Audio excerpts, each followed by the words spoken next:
This is a satellite foundational course training on 3 separate surface-related products: fire detection, land surface temperature, and snow cover.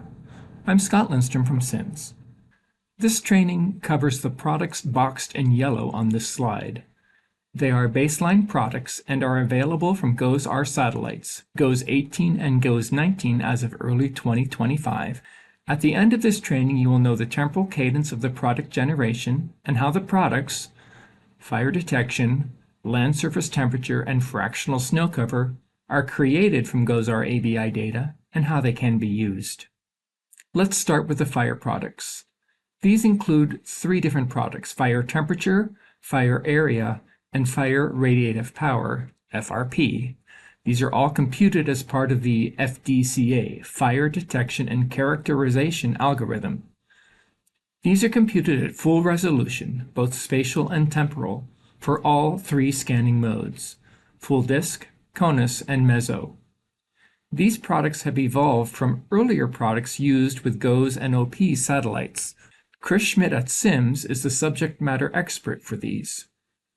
Fire detection compares shortwave infrared detector output with long-wave detector output. Shortwave detectors are far more sensitive to the burning part of a pixel. The atmospheric makeup does add constraints to just how small a fire can be detected, but there are multiple examples of single-building fire detections. FDCA does not use the baseline clear sky mask. Detection needs to be in a clear sky as detected by FDCA. If there is a difference in the 3.9 and 11.2 brightness temperatures of 2 Kelvin, then there is potentially a fire. There are problems, especially for solar reflectance off surfaces like water, solar farms, and so on. These can be accounted for. This figure describes the physics quickly. As the emitting temperature changes, as a fire grows, the emissions at short wavelengths, like 3.9 micrometers, grow much more quickly than at longer wavelengths.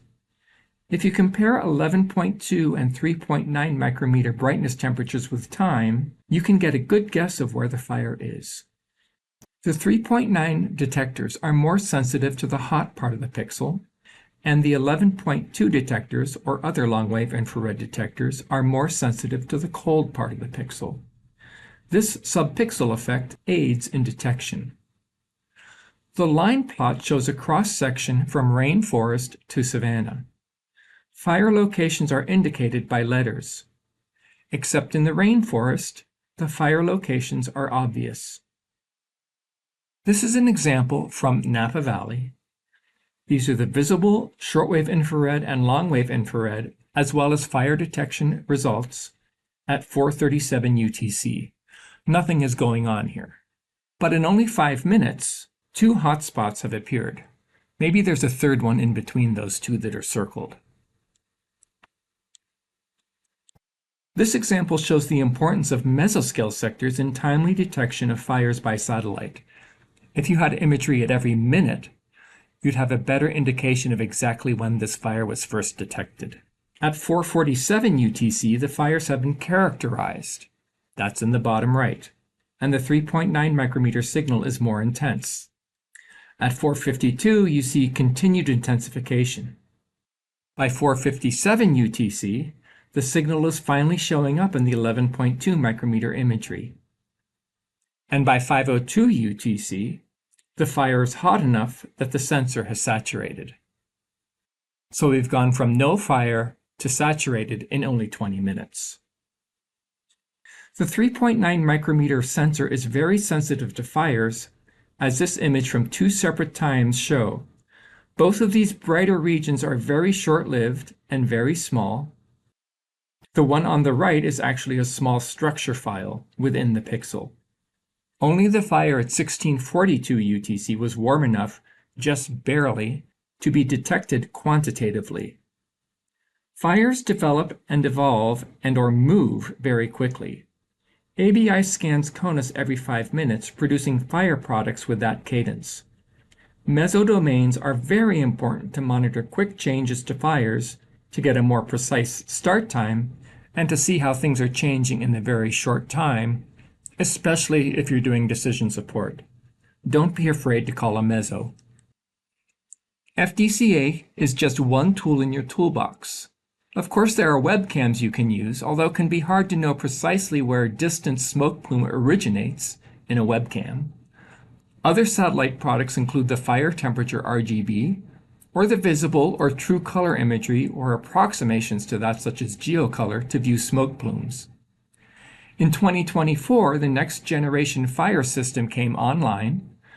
It is being used to facilitate early detection of fire signals from satellite, and it screens out things like persistent anomalies. The website for this product is shown. Land surface temperature and snow cover products are also available in AWIPS. These are computed hourly at full infrared resolution. Land surface temperature uses a clean window channel, but also the split window difference to account for any cooling in that brightness temperature that might have occurred from moisture, because even a clean window will have some water vapor absorption to introduce a cool bias into the product. The split window difference can correct this bias. This is a clear sky only product, and it's computed hourly. All infrared bands on ABI in clear skies have some degree of limb cooling. This arises because the path length from the surface to the satellite passes through more and more of the cold upper troposphere. This is, in part, why land surface temperature computations are limited to where the solar zenith angle is less than 70. Here's a land surface temperature example. This product shows the skin temperature. That can be much different from METAR values at 1.5 meters. Snow cover is also computed now.